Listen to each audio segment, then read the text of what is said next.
Disons que tout s'est très bien passé. Bon, les enfants sont formidables, c'est déjà un grand point, hein, d'une sagesse pas possible. Le travail, bon, ben, c'est de travailler depuis hier soir. Nous avons commencé à faire revenir la viande, à travailler les produits, des très bons produits, puisque ce sont des produits locaux avec tout ce que ça consiste, c'est-à-dire beaucoup plus de qualité, c'est beaucoup plus agréable. Et les enfants, le retour?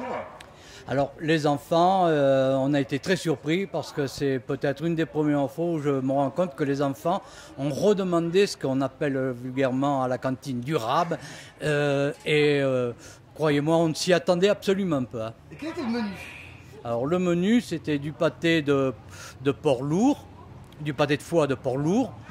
Après, ils avaient donc un sauté de bœuf au pain d'épices, des pommes vapeur, fromage du pays et une poire. Hein. Parfait, merci Michel. On a avec nous Christine Cassin qui est directrice de l'ADAS, qui s'occupe des activités périscolaires et culturelles, si je ne me trompe pas, si on peut lui passer le micro. Donc, est-ce que pour vous c'est quelque chose d'envisageable toute l'année? Alors d'envisageable toute l'année au niveau du repas d'aujourd'hui, peut-être pas, mais en revanche, ça fait partie complètement de la volonté que dans la mesure du possible, essayer d'avoir ce niveau de qualité sur les repas tous les jours, dans les assiettes pour les enfants des restaurants scolaires, mais aussi des crèches, pour tous les usagers de la restauration collective, oui. Oui. Bon, c'est quand même encore un petit peu compliqué, nous essayons de travailler avec des circuits courts. Une journée comme celle d'aujourd'hui, ça permet également de tester des capacités de livraison par rapport à des volumes. Voilà, pour l'anecdote, aujourd'hui, le dessert en fait qui était prévu, c'était des figues du Mas d'Asile, mais les figues n'étaient pas mûres. Donc voilà, il faut s'adapter aussi à la réalité des produits. Il y a des saisons, il y a des conditions de culture. Mais bon, globalement, c'est vrai que l'intention, c'est d'avoir ce niveau de qualité toute l'année dans les assiettes pour la restauration collective des Vallées d'Axe, oui.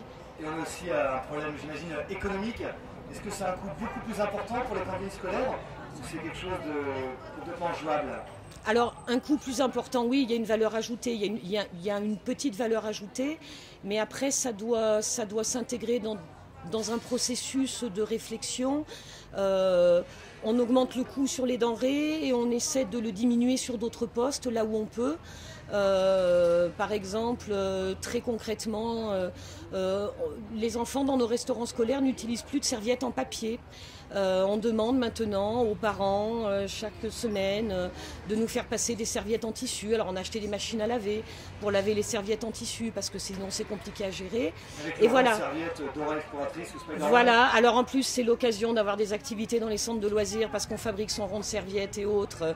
Il y a des possibilités pédagogiques importantes.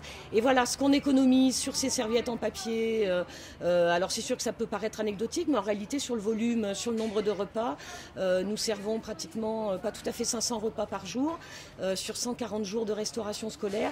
Voilà, ça c'est une des solutions qui permet que l'argent soit utilisé pour acheter des denrées de qualité plutôt que pour financer des frais de fonctionnement dont on peut faire l'économie. Parfait, merci Madame Christine Cassin. Je sais qu'il y a également Benoît Dina, qui est un jeune responsable de la plateforme des produits fermiers, notamment celui de la vente en gros. Qu'est-ce qu'il en est aujourd'hui pour vous? Alors déjà, responsable, non, je suis technicien en chambre d'agriculture, parce qu'aujourd'hui on a monté une société coopérative donc, pour structurer cet approvisionnement.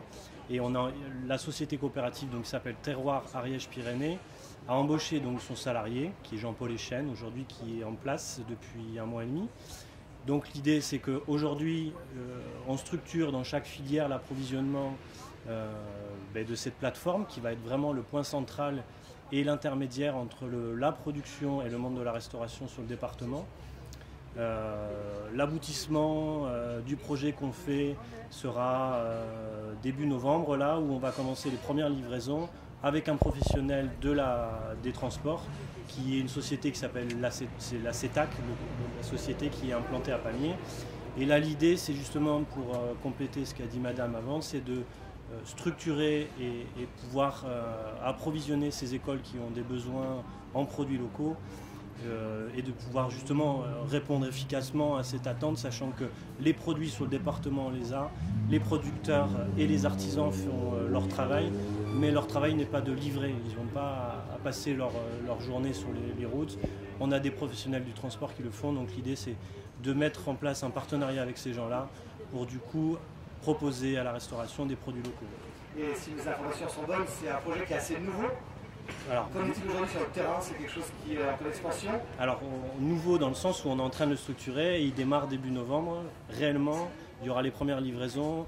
La première livraison qu'on va faire, ça va être sur le pays Porte d'Ariège avec Pamiers et les différentes villes qui s'y trouvent, où on a un projet qui s'appelle Cantine de terroir. Et on va faire une semaine terroir le 17 au 24 octobre, où là, la plateforme va faire son premier coup premier démarrage et premier fonctionnement, où elle va pouvoir livrer à l'ensemble de ces structures des produits locaux. Et l'idée, c'est pas l'approche produits locaux dans les cantines, c'est pas d'en faire un repas hebdomadaire ou exceptionnel ou festif, c'est vraiment de réussir, pas forcément sur tous les produits, mais régulièrement, réussir à mettre en place un partenariat pour que les cantines puissent cuisiner des produits locaux régulièrement. Merci. Et enfin, on va terminer cette table ronde avec Alain Naudy, qui nous fait l'honneur d'être là. Alain Naudy, qui est vice-président de la communauté de communes. Alors pour vous, ce genre de projet, qu'est-ce que ça représente, ça?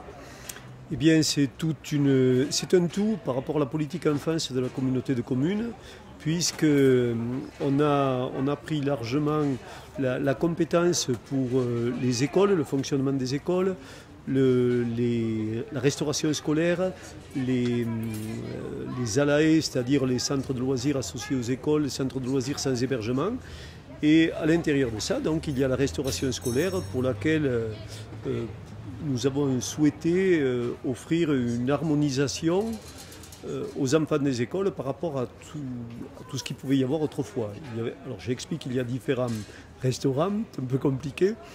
On tend vers une harmonisation par la création d'une grande cuisine centrale, mais au départ, l'idée principale, c'est l'éducation pour le goût, également la perception pour les enfants qu'il puisse y avoir une cuisine de qualité au travers des produits locaux qui sont proposés. Christine Casser a parlé tout à l'heure de circuits courts. C'est vrai qu'on va vers ça, c'est une tendance, c'est pas toujours facile, il y a un coût aussi, vous l'avez évoqué également. Donc, mais c'est une tendance, donc on a voulu proposer un premier repas fermier. Il y avait aujourd'hui 560 enfants qui ont profité de cet excellent menu préparé par M. Doré. Ici, il y en avait 240, je crois. 285 voilà, 285 enfants, voilà. Il y avait aussi le même repas qui était servi à la cantine maternelle de l'école d'Axe-Terme, et également le même repas pour les crèches et les personnes âgées aussi. De la maison de retraite. De la maison de retraite du Saint-Ulysse. Et voilà. L'école de Les Cabanes. Donc l'expérience a été positive, on a des retours aussi des enseignants, des enfants, ça a été dit, mais également des enseignants qui souhaitent que cette expérience soit renouvelée. Donc pour nous c'est une approche des produits locaux, toujours l'éducation au goût, au-delà de l'éducation à vivre ensemble pour les enfants au travers des centres de loisirs, et donc expérience renouvelée.